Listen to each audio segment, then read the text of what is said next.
तो लगातार घटनाक्रम इस वक्त बिहार का बदलता हुआ नजर आ रहा है। वहीं बड़ी खबर यह मिल रही है कि जेडीयू की बैठक है। सुबह 10 बजे का वक्त बताया जा रहा है, जहां पर तमाम विधायकों को मौजूद रहने के लिए कहा गया है। 10 बजे का वक्त है जब तमाम विधायक जो हैं इस बैठक में मौजूद रहे और इसके अलावा सांसदों को भी इस बैठक में बुलाया गया है। जेडीयू विधायक दल की बैठक होगी, सांसद भी इसमें बुलाए गए हैं। बैठक में सीएम नीतीश कुमार के आवास पर जहां यह बैठक होने जा रही है, अहम फैसला नीतीश कुमार यहां पर ले सकते हैं, जिसमें इस्तीफे की जो लगातार खबरें सामने आ रही हैं कि सुबह 10 बजे वो आखिरी फैसला लेंगे और उसके बाद राज्यपाल से मुलाकात करने के लिए नीतीश कुमार यहां पर जा सकते हैं। तो राज्यपाल से मुलाकात का जो वक्त है वो भी नीतीश कुमार की तरफ से मांगा गया है, जहां पर जेडीयू विधायक दल की यह बैठक नीतीश कुमार के आवास पर होने जा रही है। सुबह 10 बजे का वक्त बताया जा रहा है और सांसद भी इसमें मौजूद रहेंगे।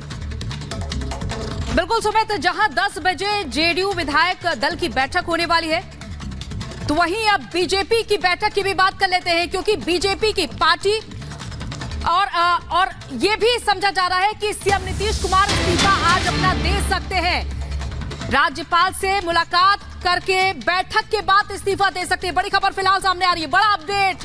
बैठक के बाद राजभवन जाएंगे नीतीश कुमार और बैठक के बाद अपना इस्तीफा सौंप सकते हैं नीतीश कुमार, क्योंकि आज 10 बजे विधायक दल की बैठक का नेतृत्व करेंगे अपने ही आवास पर नीतीश कुमार। उसके बाद राजभवन जाकर अपना इस्तीफा दे सकते हैं। ये फिलहाल बड़ी खबर सामने आ रही है और ये कुछ ही वक्त बाकी है, देखिए 10 बजने में। और 10 बजे जब बैठक शुरू होगी तो उसके बाद निगाहें होंगी कि कब सीएम नीतीश कुमार अपने आवास से बाहर आएंगे और राजभवन के बाद उनका क्या निर्णय होगा। और वहीं सुबह 10 बजे बीजेपी की तरफ से भी बड़ी बैठक बताई जा रही है। पटना स्थित पार्टी कार्यालय पर यह बैठक होगी।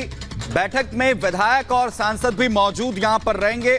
आज जेपी नड्डा जहां एक तरफ पहुंच रहे हैं पटना, वहीं गृह मंत्री अमित शाह के भी पटना पहुंचने की खबरें सामने आ रही हैं। सुबह 10 बजे जहां ये अहम बैठक होगी, आपको बताएं कि पटना स्थित पार्टी कार्यालय में बैठक होगी। विधायक और सांसद बीजेपी के इस बैठक में मौजूद यहां पर रहने वाले हैं, क्योंकि 10 बजे दूसरी तरफ जेडीयू की भी बैठक यहां पर होने जा रही है विधायक दल की, जहां पर भी सांसद मौजूद रहेंगे, विधायक मौजूद रहेंगे और एक अहम फैसला नीतीश कुमार यहां पर ले सकते हैं। इस्तीफा वो अपने फिलहाल मुख्यमंत्री पद से दे सकते हैं। उधर बिहार में लगातार पलटू राम के नाम से अपनी पहचान बना चुके नीतीश कुमार एक बार फिर से अपना पाला बदलने वाले हैं। नीतीश बिहार के महागठबंधन का साथ छोड़कर बीजेपी के साथ सरकार बनाने की तैयारी कर रहे हैं, तो लालू कह रहे हैं कि खेला अभी बाकी है। रिपोर्ट देखिए।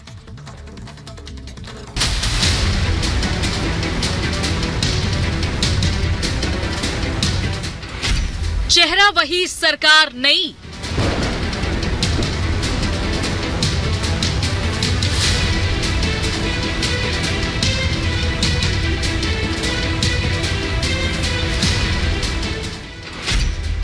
आरजेडी से नहीं मेल, हो गया खेल।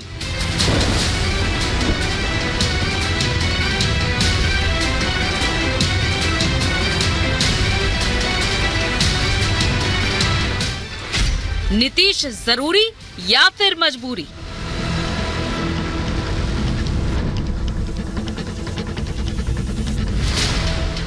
बीते 15 सालों में बिहार की राजनीति में उठापटक का दौर एक या दो नहीं बल्कि कई बार देखा गया।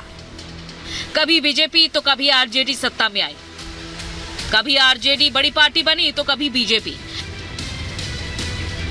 लेकिन इतना सब होने के बाद भी एक नाम और चेहरा हमेशा सत्ता के केंद्र में रहा, जो ना तो सियासत से दूर रहा और ना ही मुख्यमंत्री की कुर्सी से। वो नाम और चेहरा है नीतीश कुमार का।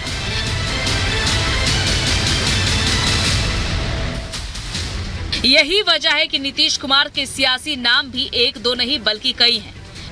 कोई सुशासन बाबू कहता है तो कोई पलटू राम, कोई किंग कहता है तो कोई किंग मेकर। अब एक बार फिर से बिहार में न सिर्फ खेला की आहट है, बल्कि सियासत के नए किरदार तय हो चुके हैं। तय हो चुका है कि किसकी ताजपोशी होगी और कौन दरबदर होगा। हालांकि सियासी बयानबाजी और दावे कुछ और ही हैं। कोई अभी खेला बाकी है का दम भर रहा है, तो कोई कह रहा है कि पिक्चर अभी बाकी है। तो हम लोग ध्यान में रखे हैं। अब पार्टी ना नीतीश जी ने इस्तीफा दिया है, ना किसी ने समर्थन वापस लिया है, तो पहले कोई बात होती है तभी तो कोई जानकारी होगी। खेला तो होगा, ये तो सब लोग, आप पूछने का ही विषय कहाँ है। खेल होगा इतना तो सभी लोग मानते हैं। मैं भी कहूँगा कि चूंकि परिस्थिति जो उत्पन्न हुई है, कुछ न कुछ तो विषय सामने आएगा। वो आदमी जो है मैंने जा रहा है, जिसके बारे में कहा कि हम जो है मिट्टी में मिल जाएंगे, नहीं जाएंगे, हम जो है आरएसएस मुक्त जो है देश बनाएंगे। अब कैसे भाई, मैंने हिम्मत कर रहा है ये आदमी। हम तो बहुत कोशिश की कि हमसे बातचीत हो जाए, वहाँ मैसेज किया है कि बात हो सकती है कि नहीं। क्या जवाब है? क्या जवाब कोई आया? अभी तक कोई जवाब नहीं आया।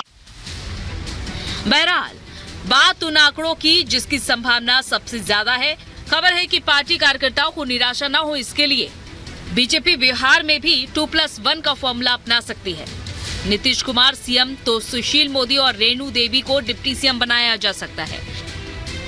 वहीं बिहार में हम यानी जीतन राम मांझी और चिराग पासवान की पार्टी भी एनडीए की मजबूत पार्टनर है और ऐसे में उनके विधायकों को भी मंत्री पद मिल सकता है। बिहार में बीजेपी और जेडीयू का फॉर्मूला भले ही तैयार है, लेकिन आरजेडी अभी भी हथियार डालने को तैयार नहीं। लालू और तेजस्वी सियासी चाल चलने की तैयारी में जुटे हैं। खबर है कि लालू यादव ने अपने विधायकों से इस्तीफा न देने को कहा है। नीतीश कुमारी जो भी निर्णय लेंगे, पार्टी का लड़ाई जारी रहेगी, ये कह रही हैं रोहिणी आचार्य।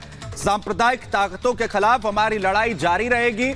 आरजेडी की तरफ से लगातार जेडीयू पर हमले बोले जा रहे हैं, इनडायरेक्ट वे में भी। अब ये रोहिणी की तरफ से रोहिणी आचार्य हैं, लालू यादव की बेटी, वो ट्वीट करते हुए कह रही हैं कि आखिरी सांस तक ये लड़ाई जारी रहेगी। सांप्रदायिक ताकतों के खिलाफ हम लगातार लड़ते रहेंगे, क्योंकि बिहार में स्थिति लगभग साफ है। आखिरी मोहर लगेगी। नीतीश कुमार के फैसले के बाद राज्यपाल से मिलने का वक्त मांगा है। दूसरी तरफ बीजेपी के राष्ट्रीय अध्यक्ष जेपी नड्डा पहुंच रहे हैं और आरजेडी की तरफ से कैसे एक के बाद एक हमले लगातार जारी हैं, जहां पर रोहिणी आचार्य ट्वीट कर रही हैं कि आखिरी सांस तक लड़ते रहेंगे। बिल्कुल सुमित, एक तरफ ये देखा जा रहा है तो दूसरी तरफ अब जब नई सरकार की बात चल रही है तो जाहिर तौर पर शर्तें भी रखी ही जाएंगी। अब हम नेता श्याम सुंदर का बयान सामने आया और उन्होंने कहा कि हमें 2 मंत्री पद तो मिलने ही चाहिए, कार्यकर्ताओं की आकांक्षा भी पूरी होनी चाहिए। उन्होंने कहा है कि जिस तरीके से हमने बिहार के लिए काम किया है, गरीबों की बात की है, उसी को आधार पर रखते हुए 2 मंत्री पद तो मिलने ही चाहिए।